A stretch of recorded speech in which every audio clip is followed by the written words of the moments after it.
If this is kind of a new thing for you, it's okay. We have beginners, advanced, and this is acrylic painting.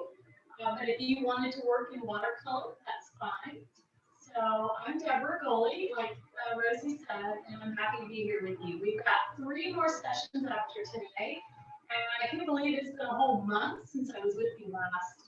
Time flies when we're having fun creating, and if you haven't been able to connect with me through these classes that we've been offering through the city, you can still take some of my classes that I have ongoing throughout the week. I have a lot of adults that meet with me. Right now I have a bird class going on.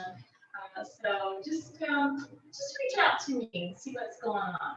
Okay, let's get started. So I'm holding 2 brushes, and this is what I usually have when I'm painting with you all in acrylic on a large canvas. My canvas is really large. Yours may not be this large, but I'm going big just so you can see it.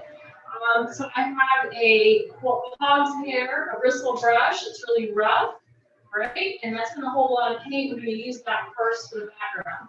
Then I have one that's a sable, a synthetic, feels like horsehair, and it's really soft, and that's going to be great for doing a lot of our details. Okay, so I got that. I have a cup for some water. This is my dirty cup, but I always know that's not my drinking cup, so I don't get confused. And I went ahead and poured some paint. You'll notice I have all the primaries plus white. Really, to do these projects, I try to keep it very simple and economical for you, so you don't have to go out and buy green or brown. I'm going to show you how to make those colors. And besides, there's so many different shades of brown out there, you may end up wanting more blue or red to your mix. So it's kind of nice to know how to do brown. I also have napkins handy because I make lots of messes, and you never know, I like to dab something, but I certainly need them for cleaning my brush from time to time. So definitely have a handful of those around. You'll notice I don't have any chalk or charcoal today to draw with. We're going to draw with our paintbrush for the sake of time. I think that this could be a wet on wet project, but I think by the time the whole hour and 15 minutes is up, you will have a successful, beautiful African safari scene. So why are we doing giraffes? Well, I actually grew up overseas and lived in North Africa. From time to time, I could go down to the southern or mid part of the continent and visit. And I just fell in love with all of the African animals. So this one's in particular interesting to me because it's all pattern. And we've done a lot of florals lately, and we've learned a lot about shade drawing. So we're still going to do some shade drawing. We're going to add some pattern to it. So I think that's going to be really fun. All right, so while I'm talking more about giraffes, I want you to go ahead and mix up what I call green. So you see I've got yellow and blue here. And yes, I could have just kept it all yellow for the desert. You could do that. You could do yellows and just oranges for your Serengeti. But I'm going to actually add a little bit of green to it because I kind of like just the fact that green is a happy color for me, and it goes well with yellow. And I'm going to do kind of patches of it. So I'm going to have some yellow in one area, and then I might have a little plane of green right there. You can see I'm just going to go for it. I'm going to put it right on the canvas here. You might want to lighten it, so I've got some white on my palette here, and I'm going to make this a little bit lighter. I mean, if you've ever been to Africa and gone on one of the safaris, it's kind of hazy. It's very not a lot of color in the sky. Not a lot of weather patterns going on. It's very dry. And then when you get to the coastal regions, then you get a lot of humidity. So it could be very hazy. All right, so I'm just putting in some yellow closer to the sky area. Put in maybe just some white patches. The clouds just kind of streaming through the air there. So it's almost like I am taking my yellowish hazy sky and combining it with my desert, so that there really is no connection or horizon line between my ground and my sky. Because for me, it's not going to be about the desert so much as it is about the animal. So it's just going to be a very soft background behind my very interesting giraffe. So this is kind of fun. I'm just using this oxhair brush because it holds more paint while I'm working. Okay, when I get closer to the bottom here, I can pretend like there's a big salt flat here. There are a bunch of rhinos or hippos want to come and hang out. Right. And then maybe I'll put more of a green toward the bottom. Maybe there's some grassland, some prairie dogs hanging out down here. Maybe there's a lioness hanging out in the grass. This is fun. We haven't done many animals. We did the peacock. That's why I kind of got it up there over to my right. We haven't done a whole lot of animals. Hopefully this will inspire you to do more. Do you see how I kind of took my brush and I kind of went up and down, up and down, up and down like this, just to kind of make a few little grassy areas down at the bottom. I'm going to fill in a little bit more white. And isn't this awesome? We just painted wet on wet. We just kind of mixing as we go. The colors are overlapping. They're creating interest for a soft, beautiful background. If you want to have some clouds or something streaking through like I did over there, I added that after everything dried. I can do this 1,000 times and my background is going to look different every time. So for me, this is wonderful. Now, I do want to muddy it up a little bit so it's not so bold and clear and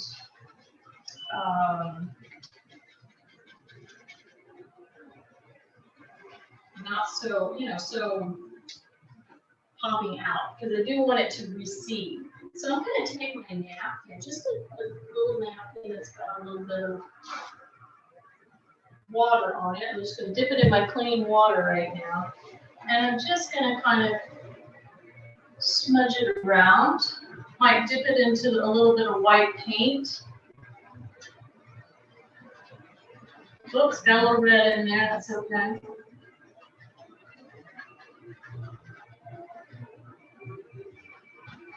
Maybe get a little blue stuck in there. Get a little teal in there. I don't know, I'm just kind of muddying it up a little bit so it doesn't look so contrived, so my brush strokes don't look too contrived. Voila! There's my background. I think I'm liking that. I think I like that little bit of blue in there.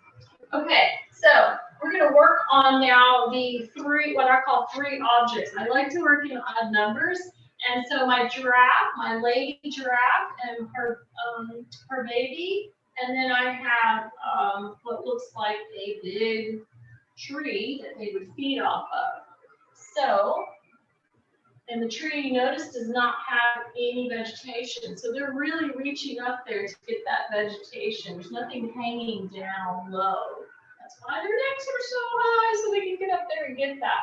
So there was no need to put in all of the tree, because this is really about the length of the giraffe and the length of the actual tree trunk going on. Okay, how are we going to do that? I'm going to switch to my horsehair sable brush now to draw with it. We're just going to block in the shape of the body of the mama giraffe first. You'll notice that she's got an oval. Could be a daddy giraffe, I don't know, that's like mother. But she's got an oval face. It almost looks like a turkey bone here. She's got an elongated oval for her neck.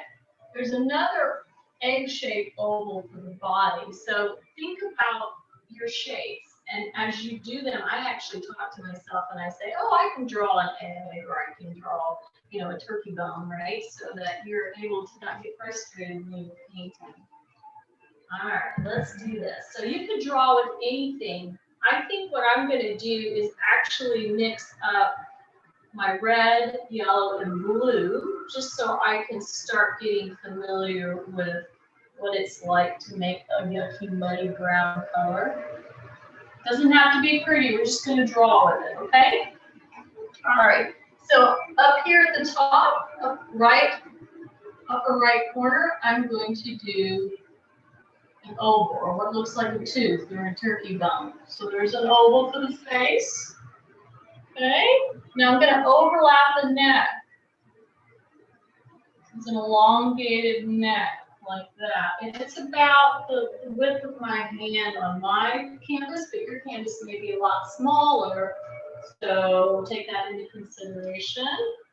But it's almost to the halfway point of your canvas. Look at the body. The body has an egg-shaped oval.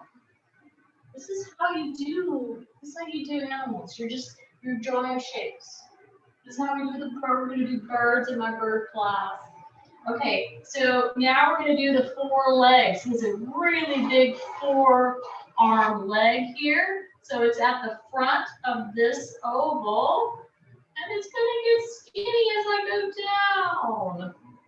Okay, that's about halfway. Can't see his feet. I'm not doing feet today. Okay, now he's got another leg in front, or she does. So this time it's going to be a little bit further down because she's walking. So do this. I know it looks like something on Star Wars right now, but it really is going to be a fun painting. Now I'm going to do the rear leg that's showing. This back rear leg, not this one. I'm going to do this one first. So from the rear, I'm going to have another leg. It's going to be a little bit skinnier. Why is it skinnier? Because it's in the back.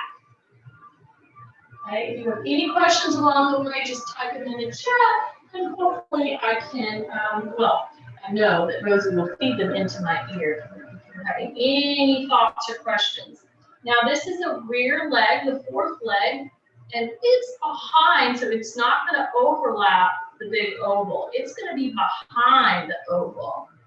So make sure that that leg is behind. Ta-da! You now have the structure of a giraffe, an adult giraffe.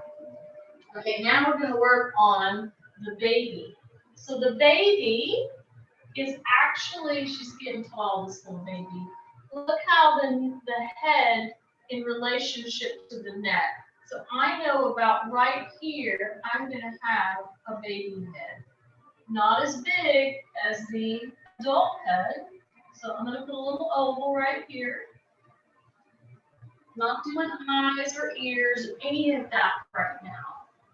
Okay, now from that oval, I'm going to make a skinny, elongated oval.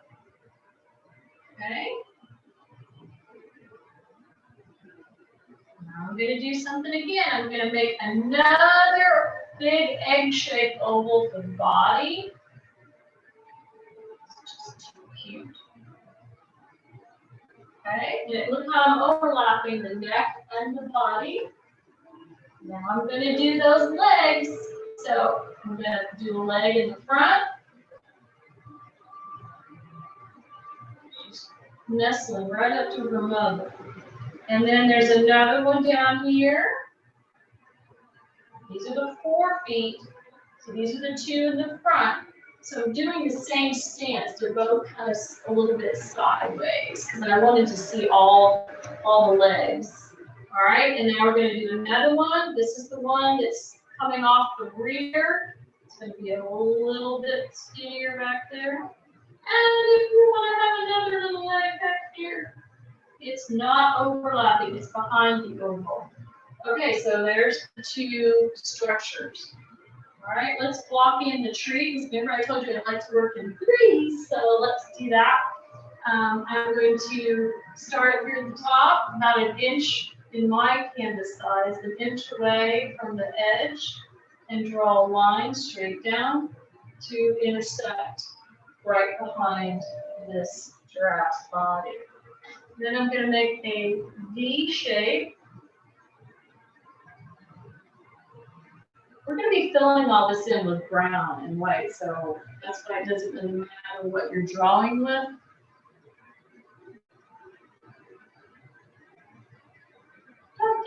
Okay, so there's my skinny tree back there. And you do notice another tree way back here, but I'm just going to add that later after we get all of our parts figured out. Okay, now let's make a brown. How are we going to make brown? Well, you can cheat, you can already have a brown, but on my supply list, I did not list a brown. So I'm just going to take red. When you mix red and blue, you get purple. But what happens if I keep adding a little bit of yellow to it?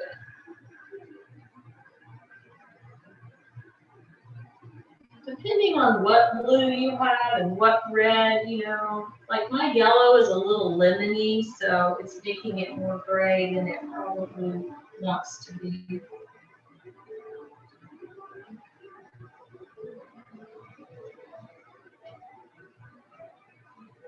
You should be able to start coming up with a brown. Don't worry, it's not the loveliest brown you've ever made, because we're also going to put some oranges and greens and things on top. So don't worry if you're not in love with your color. Okay, ready? Let's do this thing. Okay. So I'm just going to fill in the body. Look how I'm going to just take my brush and kind of connect the dots. So I went from the neck, around the body, down the leg. I'm going to go over here, underneath baby, down the body, connecting to the leg. It's almost like you're trying to connect the dots right now. And I'm going to fill all this in.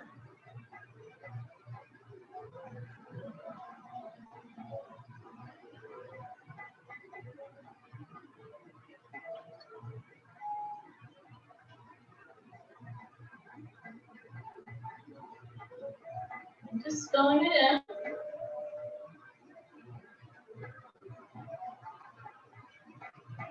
She's going to be beautiful. Very majestic. When they move, it's like they're stalking. And when they run, it's crazy cool. I love it. Okay, so now I'm going to have a neck.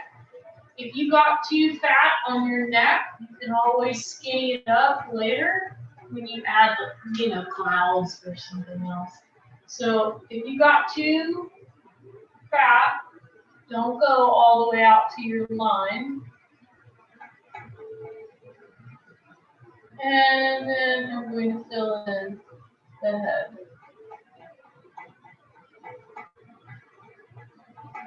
Okay. Oh, I need to fill in this leg. Sorry about that. You can always wet your brush too to extend the paint. If you didn't make up enough of a color, you can wet your brush and extend it. This is like my first layer because I'm going to be putting all the reticulating spots on here and more colored layers. So this is just my first layer. I'm going to do the same thing for the baby giraffe. I'm going to go ahead and fill in my oval. I'm going to take my brush, go down the back of the neck, go over the hump, like that, and down the back. So it's like I'm playing connect the dots. Nobody's going to see my ovals anymore. Not anymore. They're getting all covered up. Don't worry if your head looks unshapely. Nothing like an unshapely head, right? Don't worry about that at this point.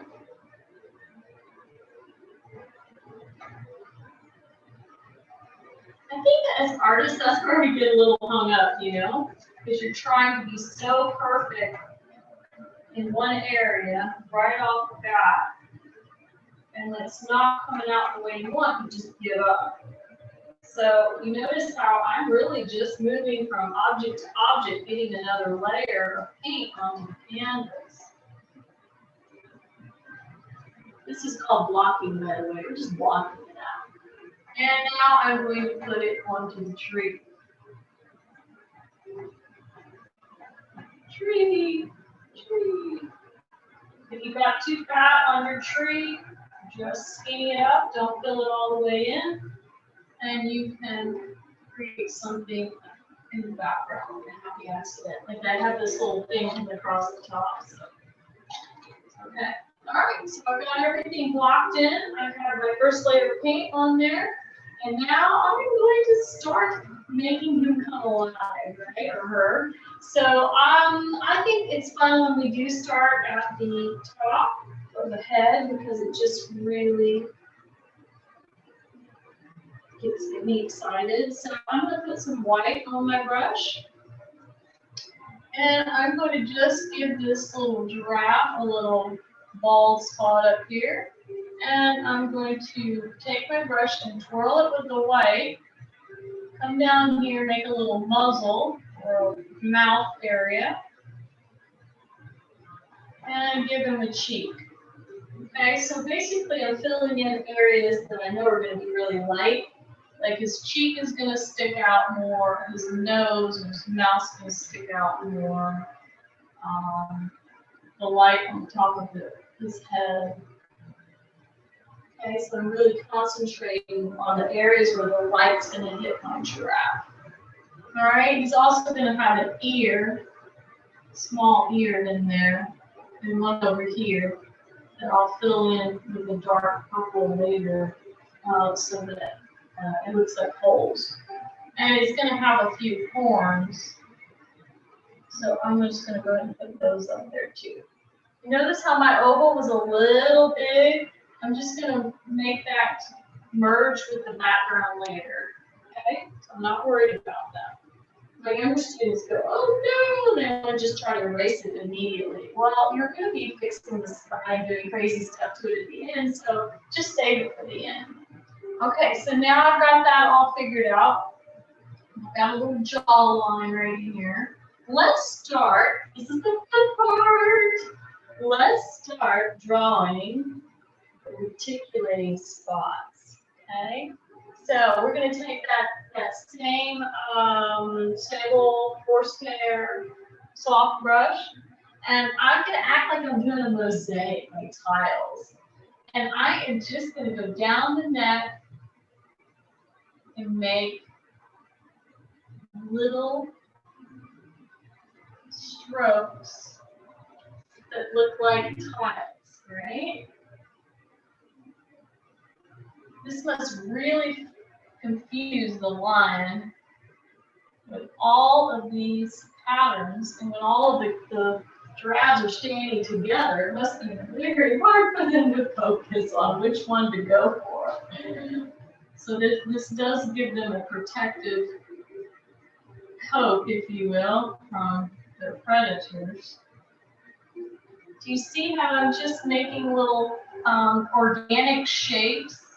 Some look like diamonds, some just look like rhombus, parallelograms. Use your geometry terminology.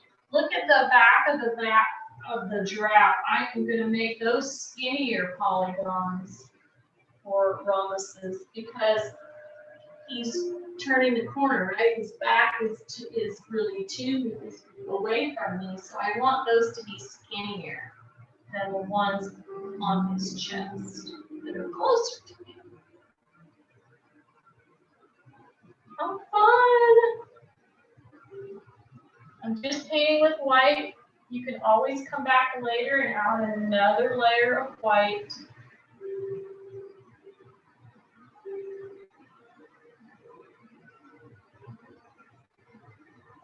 Yay. Okay, as I go down the leg, they're going to get smaller.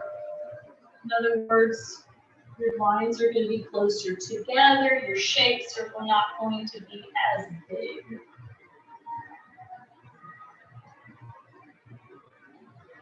What a beautiful creature. Remember, these two legs are in front. Okay, so make sure that you treat them as such.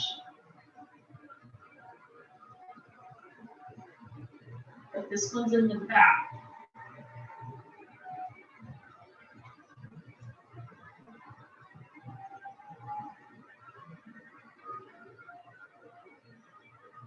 Get smaller as they go down. Don't you feel like you're laying tile? This would be my silly tile laying. I don't like things to be straight. But you know there's nothing in nature that's straight. So it makes sense that all these shapes are all crooked, irregular. Okay, there's giraffe number one. Cool. Notice how I didn't outline the neck with the white. No, because we're doing his spots. There's no outline on his spots. So I don't have a line going down the giraffe. Okay, we want it to look round. All right, let's do the baby one now. So we know that it's cool because you get to repeat the process, right? Okay, so we know that she's got some white, or he does, on the top of his head. And on his little cute little nose. We know that he's going to have some on his cheek, a little bit on his ears. I don't think he has quite the horns yet. Okay, so there's my little baby. Some more stripes on mama. Okay, now we're going to go down the neck.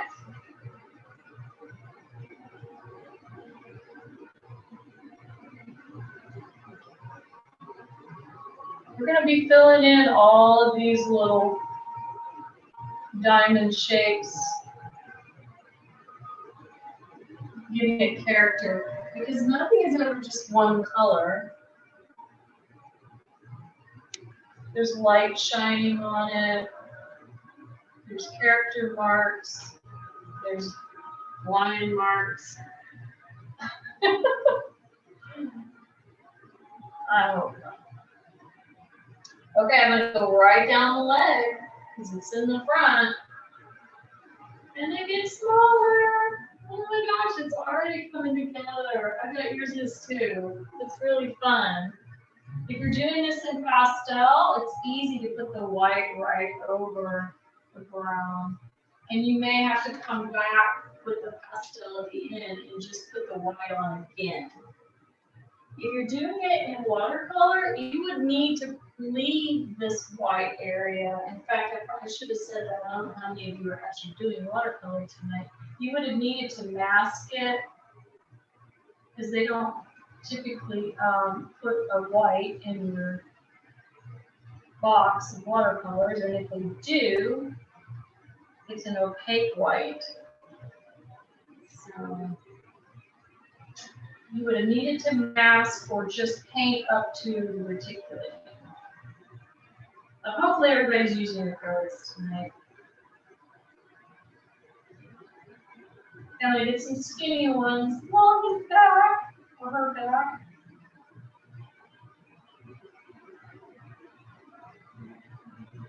Isn't it safari sound fun? Oh. Okay, now we've got the reticulated spots on both of the animals, and now we're going to mix up some color to put inside these blocks. I love this because the things that are closer to me can be kind of oranges and a little bit of reds and just more bold. And the things that are further away from me can be kind of that muted green. And so you can really play with color to make the giraffe look more round and less flat. Okay, so I'm going to use my red and yellow to make up a little orange. I'm going to work on the actual spots that are a little bit closer to me. So maybe right here on his breastplate, maybe this one's a little bit more defined. I don't have to fill the whole thing in. I can still leave brown parts showing or come back and put some more brown. Okay, so that part's coming forward now. That's what I wanted. Maybe on the neck, toward the middle of the neck, I've got a little bit of that brighter color. Maybe right on his thigh muscle, that might be a little bit brighter. Okay, let's add a little yellow in there. I love yellow on the giraffe.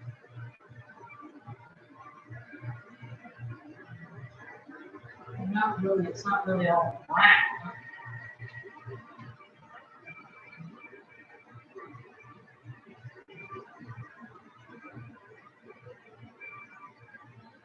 I love color, so if your giraffe is truly looking like a realism giraffe, that's fine. I like to mix things up a little bit, so you'll see that I use a lot of colors in rainbow on my artwork.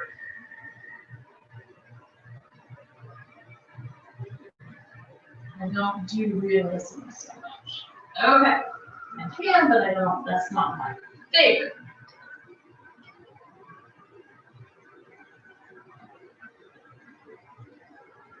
I'm teaching a watercolor class right now, and we're doing realism. And it's really a good exercise for you if it's not something that you do on a regular basis. To really study detail. Okay, now I think I'm going to mix up a little bit of the green for the background. I mean, kind of the back part of the giraffe. Almost like a lemon lime green. I kind of want it muted. I don't want to have a green giraffe. I'm going to put a little white with it.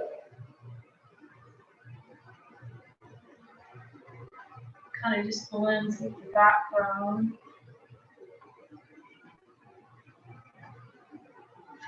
Put some here on the front of his leg. It's turning the corner.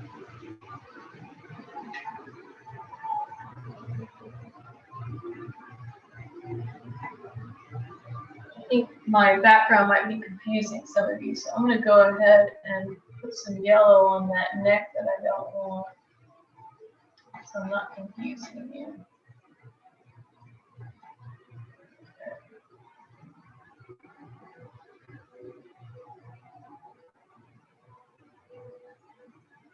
I'm just using a little green. Put some green in his face. Oh, let's put some yellow in here so you're not confused with me.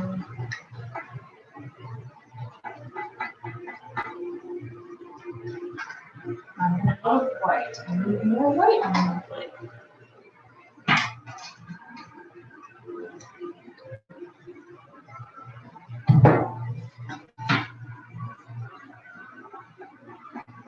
That way you're not confused. Get rid of the bigger head.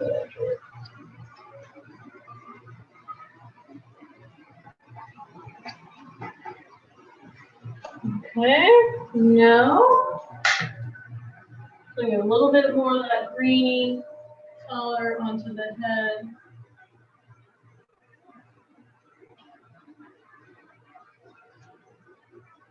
All right, we'll do that with the baby now. We'll move over here to the baby. She's so cute. Jabber with a little bit of green, light green. It's like a lemony, limey green that I made. And now I'm going to put it along the back.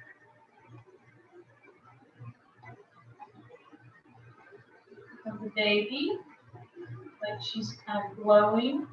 The sun's kissing her.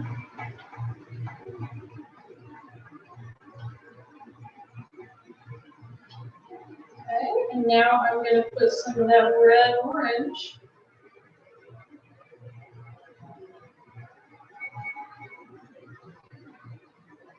in the bulbous areas of my baby giraffe. How fun!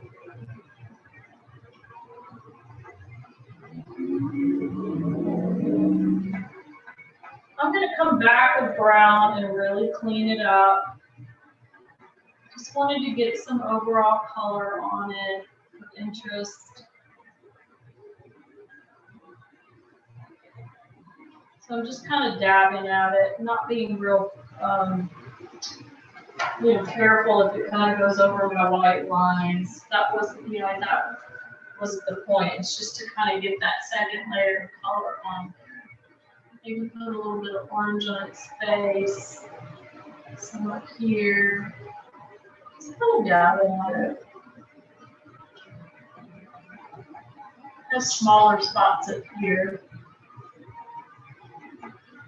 How fun! I hope you're enjoying this as much as I do. Wow. Okay, there's my two. I'll call it an edifice. Tall buildings.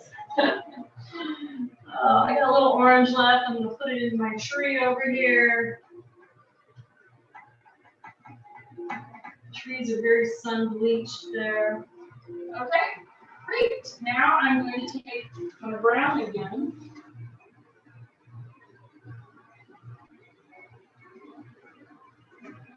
And I'm going to be adding some browns back to my spots to really clean them up.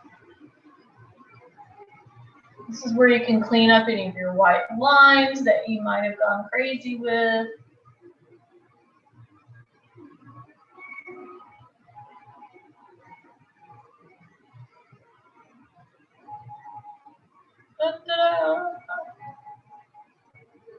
Now they have no vocal cords, so they can't talk to us. They can't tell us how we're doing.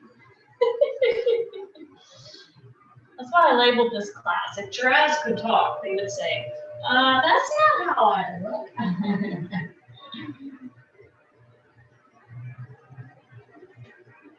Go a little bit darker under the baby's head because this is in shadow.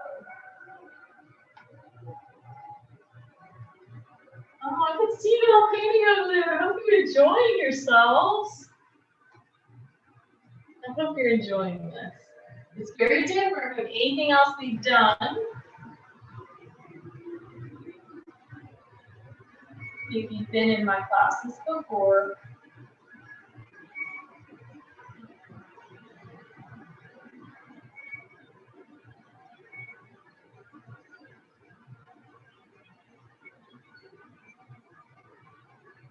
I'm just going back now, adding that second layer.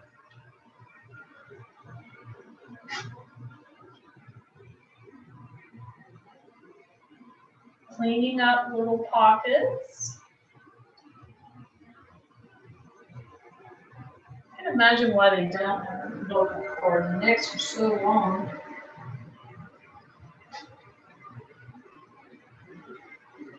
So that's why you don't hear them making noises.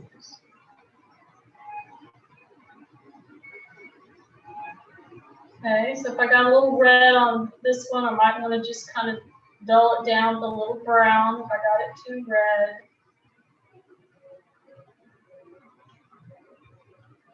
It's a process, right? It's a layering of paint to get it the way you want it.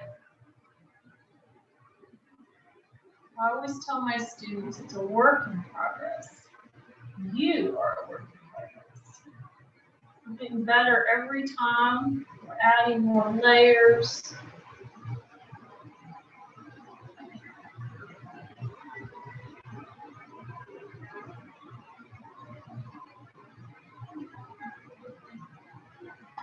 Can't even remember what we painted together a month ago. I think we did the mums, or maybe sunflowers. I can't remember.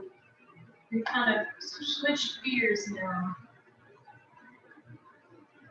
I have one more animal friend coming up next month. We're going to do an owl, a bird friend.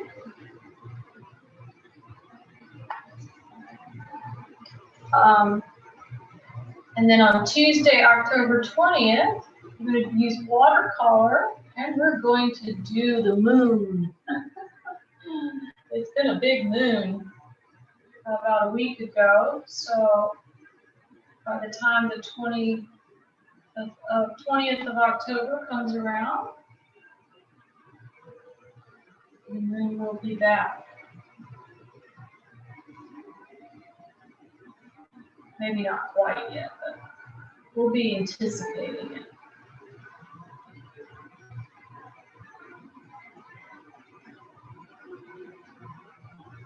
Okay, so I'm just adding all those browns. And I'm going to come up here to the neck.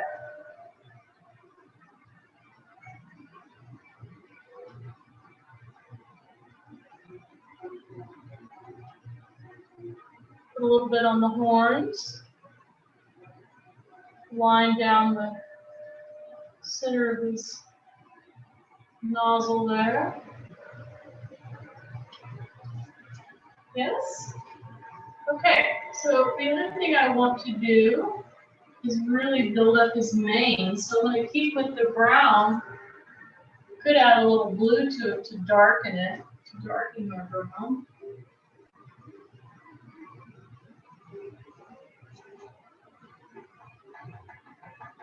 And have his little mane on the back. It's not much hair, but it's there.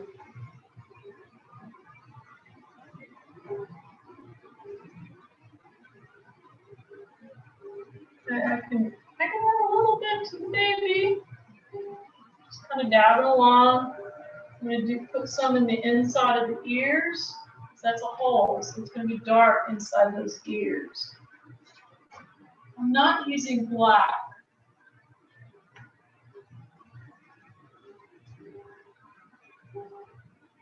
If you do have a smaller brush and you feel more comfortable, you could use it to outline the cheek and then give him a smile. But all I'm going to do is barely push with my paintbrush to put just a little bit of paint on there. The eyes are closed. Again, I'm going to add blue to my brown. A bit deeper. So his eyes are closed. And he has beautiful eyelashes.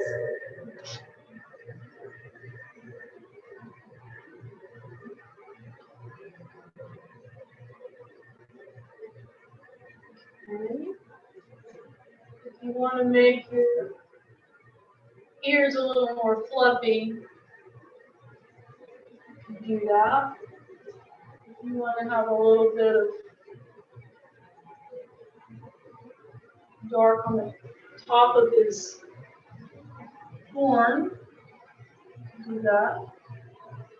You could give him a nostril. All these little character marks to make that mama giraffe really come to life. I guess now I've decided it's really the mom because of her eyelashes. She has pretty eyelashes. Okay, and I'm going to give a really thin line right there for the face. Okay, I'm going to give a tiny thin line down the neck, barely pushing on the canvas. All right. And I want the darkest browns toward the edges here. So I'm going to put that down the leg. Definitely underneath the giraffe because of the shadow.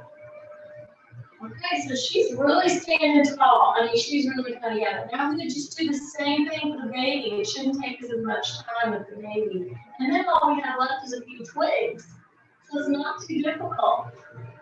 I'm loving this. I'm loving this. Okay, so I'm still using brown. right, I've already got all my oranges on there, and I already put all the green on there. So I'm just going to go and clean her up, make her more beautiful.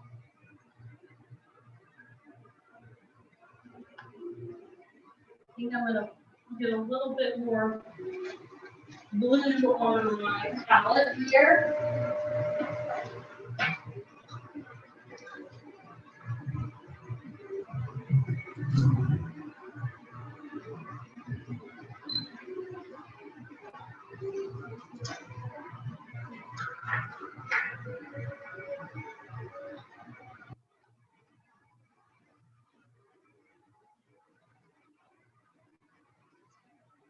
We're going to go back and add another layer of white, so we're going to be able to clean up anything that we splashed onto our white reticulating powder.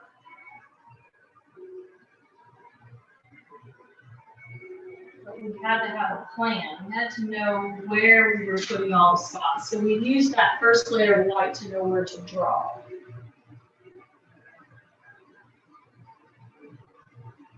With a little bit darker brown where it's turning the corner.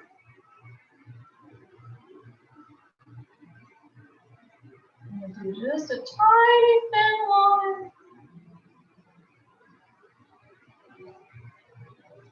Anybody pet a giraffe?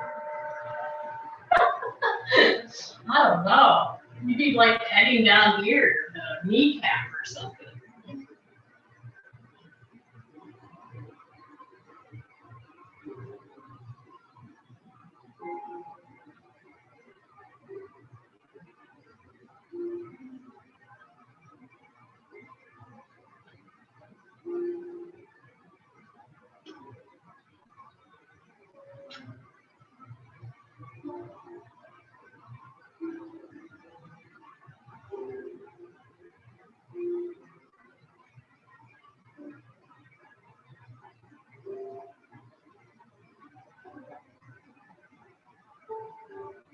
It'd be fun if I did a whole watercolor series on Africa. So, there's just so many patterns. There's so much uniqueness. Even the rhino. I was studying the rhino in acrylic last week, and they have 7 layers of skin. It looks like armor for a rhino, but it's actually skin. Because they're highly sensitive to the sun in the desert. And so they need protection. It's like a sunscreen. So to be able to draw all those plates and layers of skin is really fascinating, even though the rhino has some markings. There's a purpose for everything. For the spots, for the skin, thickness.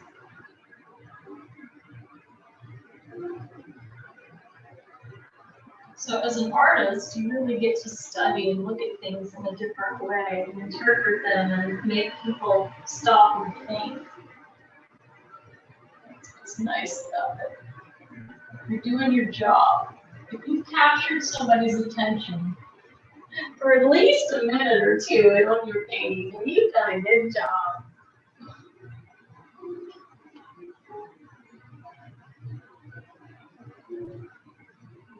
Okay, I think I got enough black onto this baby. She's so pretty. Or not black, I didn't mean to say black, I meant brown. And I'm going to put another layer of brown on one side of this tree trunk. One to cover up my first gray brown drawing line, but to make it look more three-dimensional. I'll put a little bit more over here. Okay, so now is my chance to really come around the whole painting and clean it up. I think while this is drying, I'm going to move on to the background. Maybe I could put a little bit more cloud cover in there.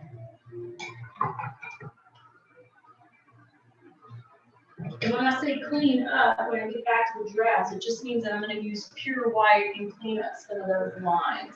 But right now, I'm going to put a few cloud cover in here. And that way I can clean up some of the edges of my giraffe that I don't necessarily want. Like I didn't want his neck to be that big. And I'm going to put a little yellow in there and mix it with my white.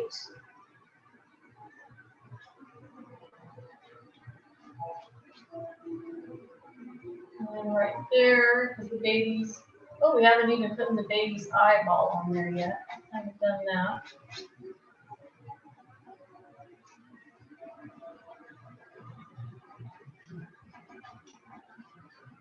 Yes, I use my fingers once in a while just to stumble.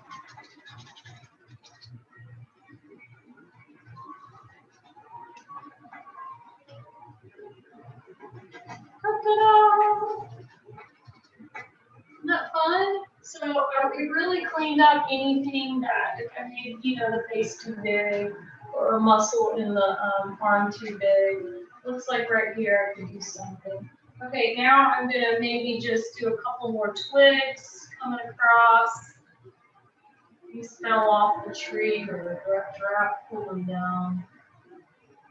Across there. And I'm gonna do this one across the bottom just to make more interest going in other directions. I mean, this is such a linear composition. I felt like it needed to have something going in the other direction. It wasn't dominant, it was just one thing. There were three things going up, so I'm gonna have one thing going the other way. And you have, as an artist, the more you get into that, you will study your composition more and start to realize what your painting might need to make it really successful. So if you need more help with composition work, I'll put together a class and we can work on that. You're already getting good at color mixing.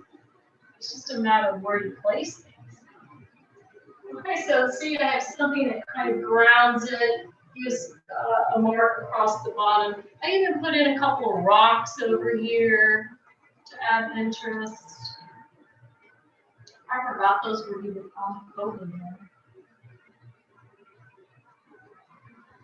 Coming into the picture. So it just adds more interest to the whole. And we'll put a little bit of green. Going up around those rocks.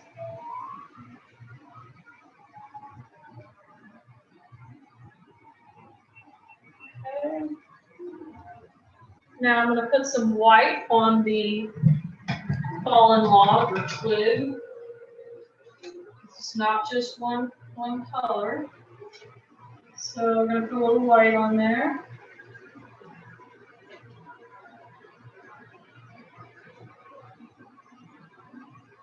Especially when it's dead wood. It's rain. Okay, maybe there's some light on the top of these rocks. The rocks there in Kenya literally just look like almost like sandstone. You can see Mount Kilimanjaro in the far distance, but that's like ice covered, you know? It's like, oh my gosh, you're standing in the middle of the heat, and then you see this ice dam in the distance. Okay, now I'm going to come back and work on the cute little guy's face because I forgot to put in his eyeball.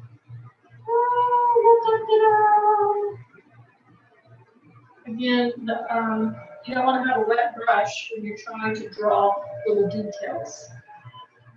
You just want to use the paint with no water on your brush. So I had water on my brush because I just had to rinse it off. I had to get the white off to put the brown back on there. So there's this little face. It's going to have a mouth.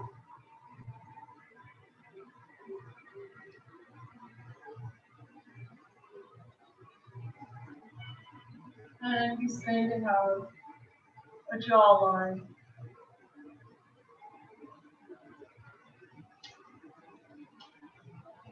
And he's going to have a little marking on his top of his head. And a little bit darker ears. Okay. Let's make this underside of this twig a little bit darker.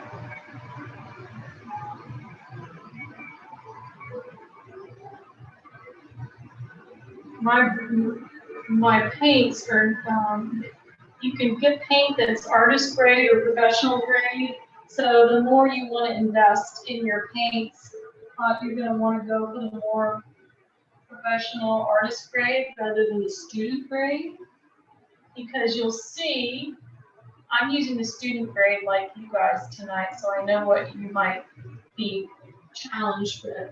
But you'll see how transparent it is. That's why I have to keep adding more. There's not as much pigment in the student grade as there would be in a artist or professional grade. Just little things to know when you're buying paint. You might go, oh, it's cheaper, which is great, but just know it doesn't have as much pigment. They also have soft body paints, hard body paints. I could do a whole class on that. But you can experiment. Look at that! Okay, so I'm going to wash off my brush and get a little more white on my plate. I like these little film plates. One, I can keep them as a record if I don't get done for the night. Or I can actually put them inside of a baggie and I can put this in the fridge. And believe it or not, it'll stay for a couple of days till I'm ready to come back out and finish a painting.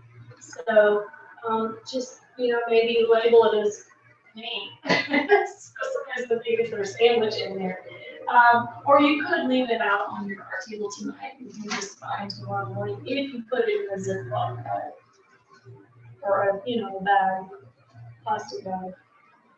Okay, so I cleaned my brush and then I stuck it back into the brown, but I'm going to go for white.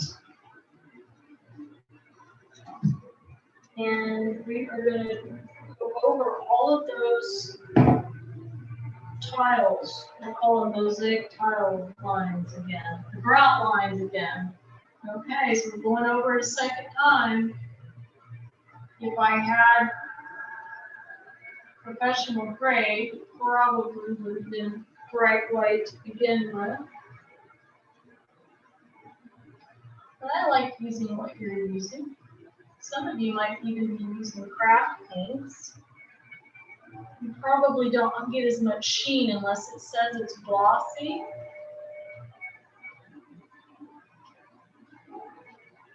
And there's ways to add a sheen to it when you're done. We could make this thing look like an oil painting by putting a gloss medium over the whole thing.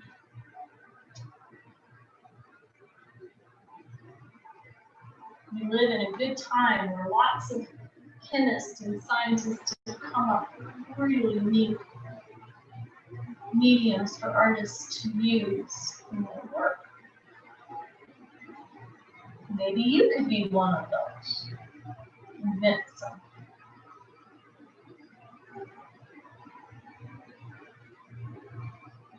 Okay, so you can just see that one area that I popped up with the second layer of white is really coming forward.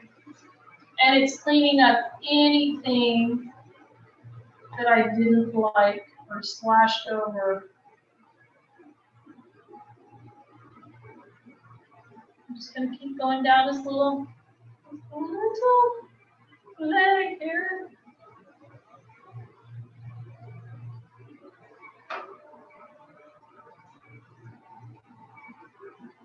Well, I'm hoping you're enjoying your evening with me tonight. I know I enjoy my time with you. I couldn't wait. There's a whole lot of 3 weeks of waiting. And then you've got just 2 weeks till I meet you again. It'll be a Tuesday at 11 o'clock on the 20th. So hopefully you can chime in. We'll be using watercolors. If you need supplies, you can order them on my my Etsy site, and you can get them in time for your class if you order by the 10th. So what is today? 8th. So this weekend. you need to order them. If you need supplies and you feel like you just don't want to run out to the store, but you can pick them up from the city the week of the event. That's why you definitely need to order them now, so I can get them to the city and have time for you to pick them up. I just bag them up. You know, it comes with your canvas and your paints that you'll need, and usually a couple of brushes, a little apron, a throwaway apron, not a cloth one. And it has the picture inside too. It has the picture that you'll be painting that I did. So it'll have a watermark across it and say my name. So I don't think it's one you could actually frame or say, I did this. Because you're going to do one that's just as beautiful. Okay, I'm just adding all those little white marks back in while I'm chit-chatting with you all.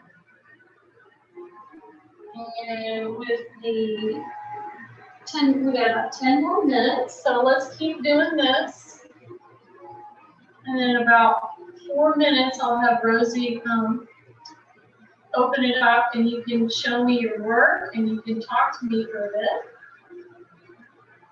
If you're watching from YouTube, I'm happy you're joining us. The nice thing about doing the Zoom part is you can interact with me.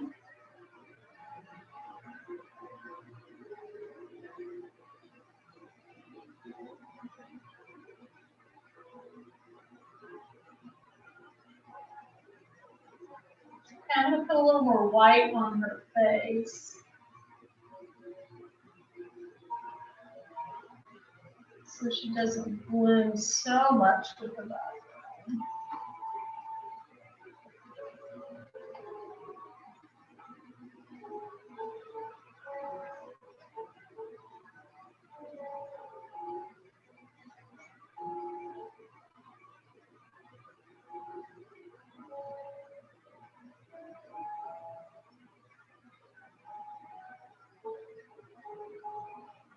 It's very majestic. It looks so peaceful too. And like I said, they don't make any noise. Except when they're running, it's like a big thud.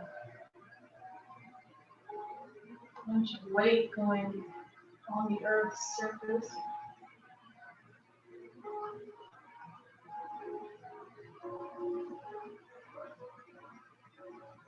By the way, I only mention my travels because I was fortunate enough to grow up over there. I think it inspired me to be who I am, and I'm really grateful for that. I would give my arm to go back.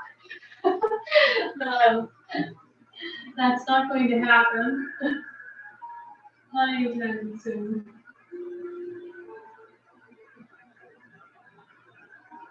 But I have lots of photographs and good memories.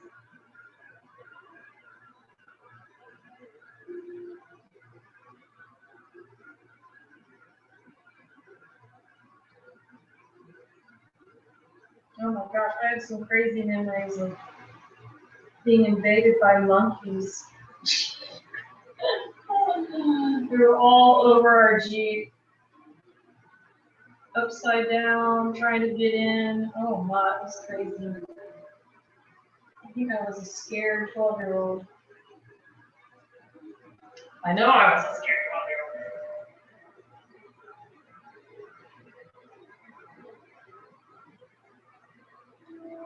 Okay, and then I'll add a little white to this trunk, and then I'm going to let some of you show me your awesome work. Don't forget to sign your work. Oh my gosh, she's so, look at her standing there with her baby.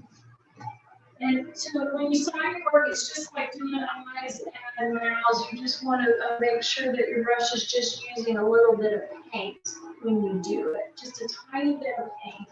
No water. If you water down your paint to sign your name, it's going to be a big mess. And I barely hit the canvas. And then after every letter, I have to redip because those sable brushes don't hold much paint. They're not designed to do that. And there it goes. Okay, I would love to see what you all have done on yours. If you have any questions, please email me afterwards. You can send your photos of your artwork to me, Rosie, so it can go onto the beautiful gallery space that we have. We try to mix it up, so there's some from your previous classes, so we don't want to have a whole room of drafts. So if you don't see yours there, just know that, you know, we have some flowers, some palm trees, some giraffes, and we change them out every once in a while. There's 3 more classes, so don't forget to tune in for the moonlight in the middle of the day. But that'll be a great fall painting.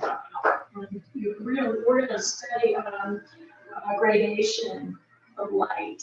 So that's really important. We're working on patterns today, and that will work on gradation. So with that, I will let Rosie try to show me your work. Oh my gosh, look at yours!